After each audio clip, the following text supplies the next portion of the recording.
Welcome to the Slop Farm. Enjoy the video. You start by confirming prerequisites.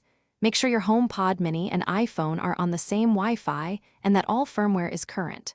Once done, recognize the limitation. Ps5 does not natively accept AirPlay audio, so you need an intermediary.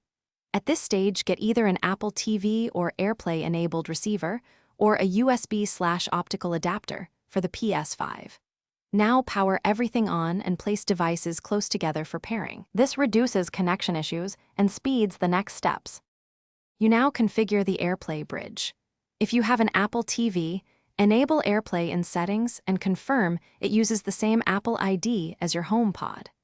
Then set Apple TV audio output to the HomePod mini via the AirPlay menu so console sound routes through the TV to Apple TV. If you're using a USB or optical adapter, set the Ps5 audio output to USB headset or optical. Then connect the adapter to a DAC or receiver that can stream to the HomePod.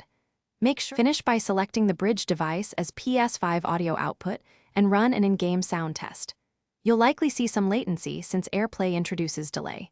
Adjust TV or bridge audio delay settings to tight and sync, or use wired options if minimal latency is critical. Make sure microphone/chat settings remain on dual audio if you need voice.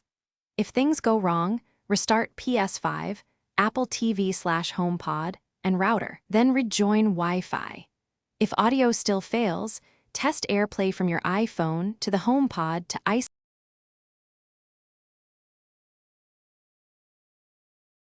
Thanks for watching.